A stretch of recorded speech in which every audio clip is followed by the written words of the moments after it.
Welcome to San Joaquin Spotlight, a public affairs program featuring conversations about life in the central San Joaquin Valley. This program is brought to you in partnership between KFSR 90.7 FM and CMAC Fresno. I'm your host, Sevag Tateosian. Today we're going to be talking about crime, specifically mitigating crime, with the local Crime Stoppers. We have board member or board president, Mr. Mendoza, and we have Lieutenant Kandarian, both with the local Crime Stoppers organization. Both of you, welcome to the program. Thank you. Thank you. I want to start with you, Mr. Mendoza. Talk about what Crime Stoppers really is, because I see you everywhere. I see you on commercials. I see you in the newspaper, but I don't really know what exactly you do. Crime Stoppers is an organization comprised of business people. We have a few attorneys. We have one police officer from the police department, two people from the sheriff's department that are on our board. And what we do is we try to mitigate crime by offering cash rewards from graffiti to murderers. And with our board, we have 27 of us on the board, and they're just regular business guys like myself, and we're all trying to give back to the community. Lieutenant Kandarian, you have a Fresno County Sheriff's uniform on. I presume you're the representative from the Sheriff's Department? That's correct. How do you play into this whole board and the Crime Stoppers? Well, I got into it about 8 years ago, and I'm actually the sheriff's representative to the board. So I'm kind of viewed upon as an advisor to the board. I will relay information from the sheriff to the board and bring the information back. The sheriff understands the necessity to have a public-private partnership, and that's basically what I do over there. How are they doing, by the way, as an advisor? How are they doing? Well, let me tell you. The last lieutenant that retired was the Crime Stoppers representative, and I think that was about 2004, if I'm not mistaken. And at the time, I was the homicide unit commander, and that position, the Crime Stoppers position, came to me from my boss.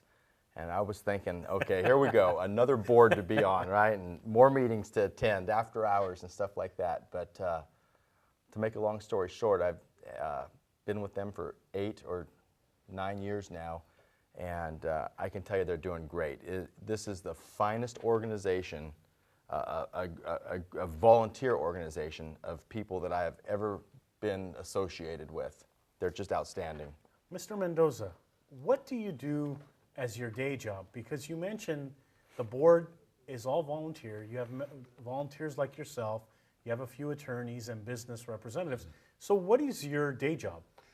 Well, I started a business many years ago. I was a driving truck bringing whiskey bottles from Owens, Illinois to Shenley Distillers in Fresno. That's a lot of years ago. And when I got out of the truck, I had a little money and opened a truck stop behind Hall's Restaurant at Church and Golden State Boulevard. And I started there with just a little nothing, but a lot of desire to be successful. And from that time on, I got 1 truck, 2 trucks, 3 trucks. Now we're running almost 50 trucks. I have a trucking company, a warehouse distribution center, and a leasing company. And we have 60 guys on the payroll, 60 families, I call them. They're families. I have some people that have been with me 30 to 35 years. We're a big glass carrier for PPG. There's one of our big deals. We're a steel carrier for PDM Steel, Pittsburgh Des Moines Steel in Fresno. Have a lot of good accounts. We like what we do, and we're pretty good at it. And I'm trying to get back to the community by being involved with the Crime Stoppers. I belong to the Rotary. I belong to the Fresno Transportation, California Truckers Association, and that sort of thing. Sounds like you've had a lot of success in your life and business, so congratulations on that. But why are you involved in Crime Stoppers? I mean, take us back to the day when you got involved. Did you wake up one day and tell your family, guess what, I want to be a part of Crime Stoppers? No, it didn't quite work that way. I had a friend of mine that worked at Peabody Flowway down the street a little ways from us, and they just started Crime Stoppers in Fresno in 1994. And he invited me to go to one of the meetings and to see what it was about. And that was when when the Crime Stoppers very came to Fresno, started. And I was just, I was kind of hooked. It was one of the things that we can give back to the community to make a safer place for our children, for our families, and for our community as a whole. And I don't want to get ahead here, but we are driven by corporate sponsors, and the corporate sponsors is from $300 a year to $7,500 a year. And at this time would be perfect for you to talk about who your sponsors are. Well, the normal sponsorship is a $1,200 a year, $100 a month, and that's all. Like all of our companies, we put $1,200 a year. But my big sponsor would be Donagy Sales. They are our beer sponsors. Yosemite Linen does all of our linen for all of our functions throughout the year. Jack Frost Ice gives us all our ice for all year long. These are in-kind sponsors we talk about that make our fundraiser successful so that we have money to operate this organization. The organization is actually run on 3 fundraisers, which is June Jam, a Cigar Fest in September, then we have a couple small golf tournaments that all the monies come back to run the organization. The tips are paid through the sponsorship. So I want to stop you there, but don't lose that train of thought. So if I have this correctly, the money goes into a pot, and then what happens is you do a special or something, and the reward money comes out of that pot. No. I was incorrect, sorry about that. The way it works is, and this is the reason I'm on board, I stay on board, and I speak a lot at Rotary schools and those areas, but the reason that I can actually tell people that want to become a Crime Stopper corporate sponsor, and that's $300 to whatever, $1,200 kind of a normal, that in our bylaws it says 100% of the corporate sponsors goes to the rewards. Okay. Not 1 cent is used to run the organization, to do our printing, to pay for all the other things we have. Lieutenant, I want to ask you a little bit about your background with the Sheriff's Department. I mean, you're an advisor to this board, but prior to that, how many years had you been, or have you been, with the Sheriff's Department? And talk about a little bit about your role in the department. Well, I've been with the department for about 28 years. I started off as a reserve deputy while I was going to Fresno State, earning my degree, and I've worked my way up through the ranks since then. I've worked in just about every area in the department you can work. Currently, I'm the unit commander for the Magic Unit. And are you seeing that Crime Stoppers is making a difference? And the reason I ask you the question is you're in the position as law enforcement to actually see the work that they're doing. So you tell us, how are they doing? Well, like I told you before, I mean, they're doing great.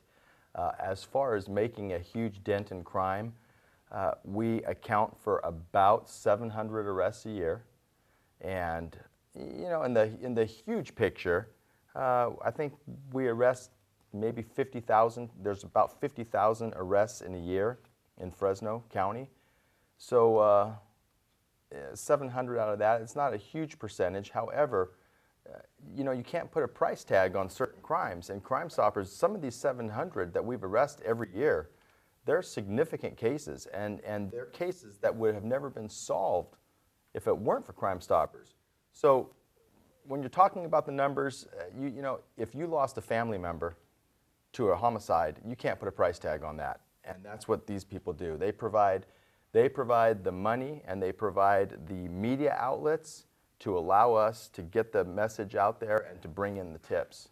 Mr. Mendoza, we are going to actually see, after this question, we're going to actually see a video on YouTube about local Crime Stoppers.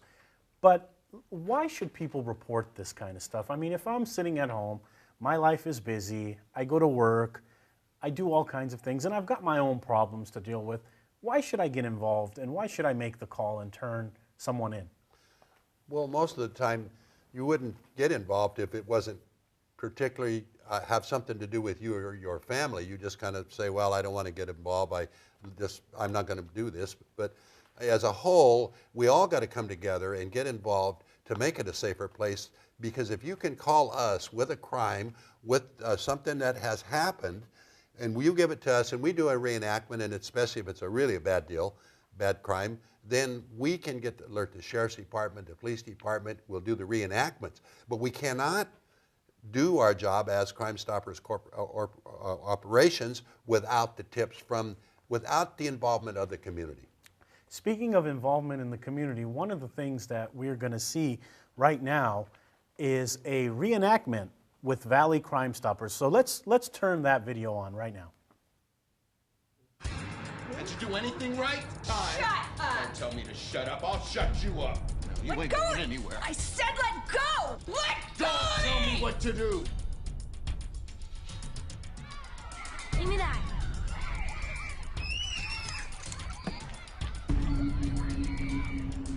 No, okay. Stop Please telling don't. me what to do.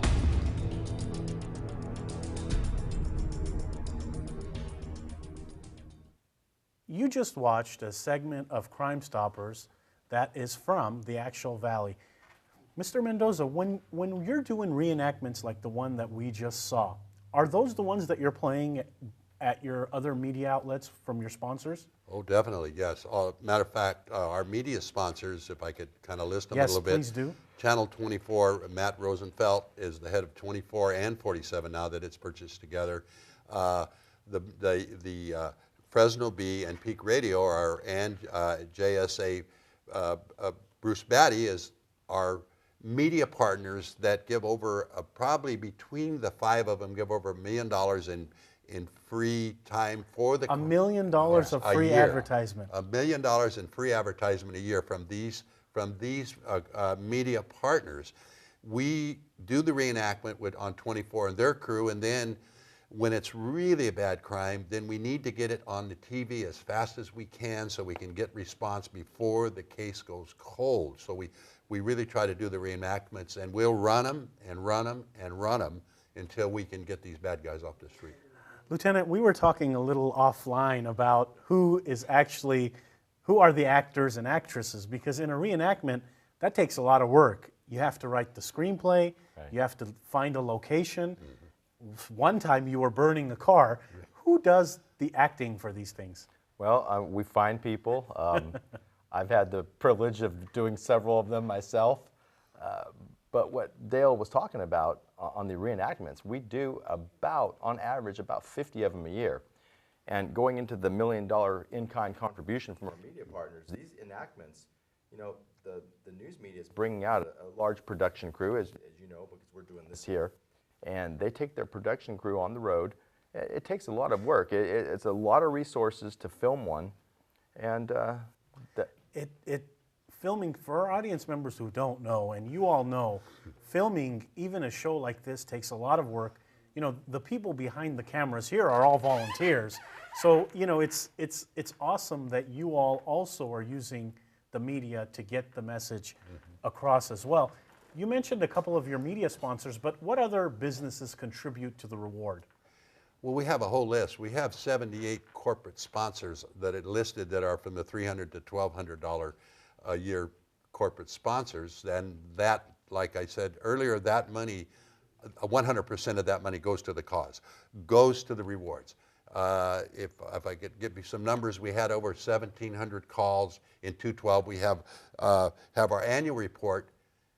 We arrested almost 800 people, and we paid out almost $80,000 in rewards. That's incredible. That, and that's stimulating the economy as well, if you think about it, because, you know, all people are doing are reporting a crime, and they're getting $1,000, which I'm sure they're going out there and spending and stimulating our economy. right. I had a friend of mine, it's funny you say that, I had a friend of mine ask me, he is a corporate sponsor, and he asked me, Sam, he asked me, he said, well, when do you pay your rewards? And I said, well, normally we try to get them paid within a week, the first of the month. And he said, well, you ought to think about moving to the end of the month because everybody's out of money and they're going to call in on their grandmother kind of thing. So we moved it to the end of the month, and it's just unbelievable the support we're getting. So either of you gentlemen, walk us through the actual process. We've talked about who you are and what you do, but I haven't asked you about the steps that it takes. So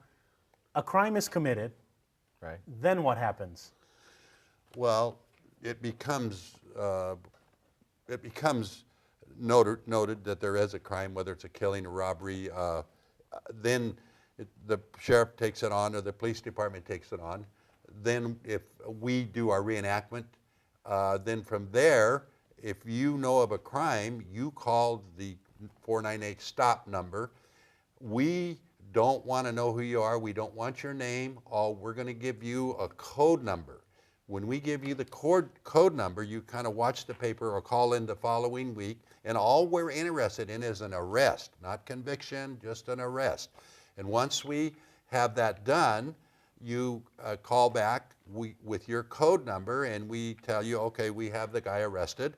So now you go out to the bank at Herndon, and first you go to the outside drive window, punch your code in, and here comes your money. Very easy. I mean, it sounds like it's a very, you think of a doctor when a doctor's doing surgery, step by step, step Right. by step. That's what it sounds like here. It is. It is a step by step. But the biggest problem we're having is getting the public to know that it's anonymous. Anonymity is so important. And the way the anonymity works, when a call comes in to the Crime Stoppers line, it goes to Canada. Okay. From Canada, it goes to Houston. From Houston, it comes to our police department. So it is filtered so that it filters itself, so we don't know who the caller is. You were telling us a story about a murder that occurred. Talk about that. That was off camera. There was a murder about 25 years ago. This lady from Selma had gone out and was partying a little bit, relaxing, whatever, and after a couple of drinks or whatever, maybe later in the evening, she brought this fellow home from the bar, and things didn't go just like he wanted to go, so he killed her. And we got the case. This has been a lot of years ago. It was before we were established. It was like 22 years ago. And when Crime Stoppers got started, we went back to cold cases, and we finally came across this one from Selma where this lady had gotten killed. And the lady had a 2-year-old daughter at the time she got killed. So 20 years later, we did a little reenactment on this 20-year-old crime, just to show you how we work. It just amazes me. And this lady from Selma called a hotline, the Crime Stoppers hotline. She said, I know who did that crime 20 years ago. She said, it was my husband.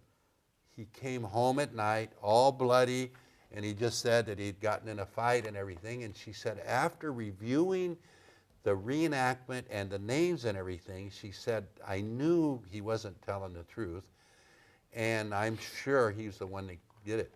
That is amazing. It's really amazing. She gave us the name. We tracked the fella down to San Diego. We called the San Diego police. The detectives down there staked the area out where the fella was supposed to be living, and they staked it out for 2 days. Finally, one morning, the fella walks out. The Selma detectives walked up to him and said, we're such and such from the Selma Police Department. And they said the fella just turned white. He knew that he was caught. It sounds like that was a random crime. Lieutenant, I'm going to put you on the spot here a little bit and ask you. I mean, when we were growing up, my mom and dad and family members would say, don't stay out too late, be careful who you're friends with, because crime can happen. And thank goodness we weren't involved in gruesome crimes, Right. but it's happening out there. You see it more than the average person. What can you say about these kind of random crimes? As far as Crime Stoppers' relationship to it? Just as far as general goes. I don't know. We live in an instant access world today, so I think that we see more of it. Actually, the last few years, the real violent crime has gone down just slightly. But I do agree with you. It's different than it was 25 years ago. It's very different. When we were kids, things were much safer than they are now. Things have become very violent. People do not hesitate to pull out guns now and use them. So we see it. I mean, it's almost, in some areas, in some neighborhoods, it's almost daily life now. And it's not just isolated to Fresno, but across the United States. So we just have to be cautious, what you would say. You have to be very vigilant with everything you do anymore. You always have to, look over your shoulder and keep an eye out. Mr. Mendoza, talk about the meetings. What happens at these meetings? How do you know which crime to select? I mean, I'm sure there's a process for this. Let me finish that one story from the Selma thing. Okay, sorry about I that. didn't quite get done there. So anyway, the fellow we got him extradited back to Fresno, got him prosecuted, and we had a news media conference at the news. People did a news conference on this arrest and conviction of this murder that happened 20 years ago. And the thing that we'd kind of get at you is a little bit the daughter was 20 years old at this time and came to the news media. She was at the news release when we did this. And so what we do, it's not all about crime, it's about the victim too, about taking care of or getting some justice for the victim. And I think the sheriff's department, the police department have their hands full.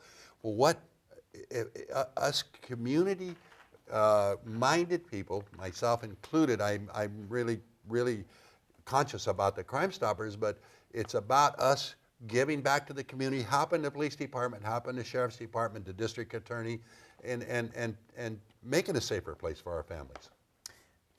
I'm going to ask you the question about the board in a little bit, but that comment just got me another question I want to ask Lieutenant about.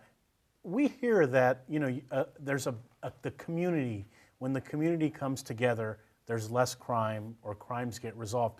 True. In your opinion, is that true? Oh, that's absolutely true. Law enforcement cannot work, absolutely cannot work without the community's help. We need to have that private-public partnership that I talked about earlier. The sheriff understands, Sheriff Mims understands how important that is. She is so dedicated to not only the Crime Stoppers program, but reaching out to the community in any area that she can.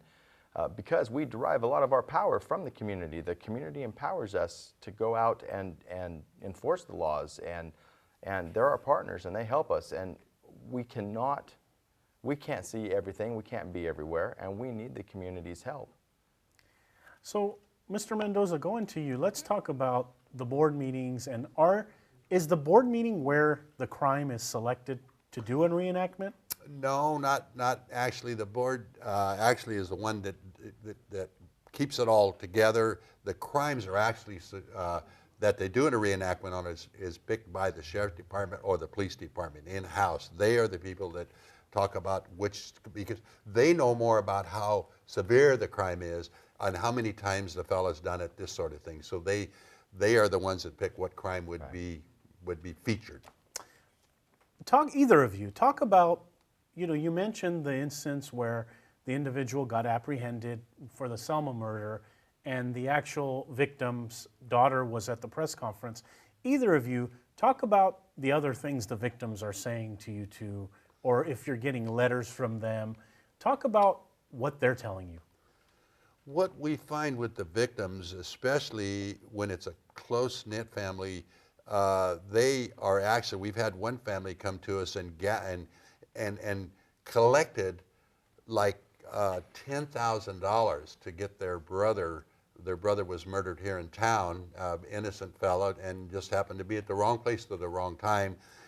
We did a reenactment on that, and we actually had this small family gather all their monies together and bring them to us, and to up the ante to get this solved.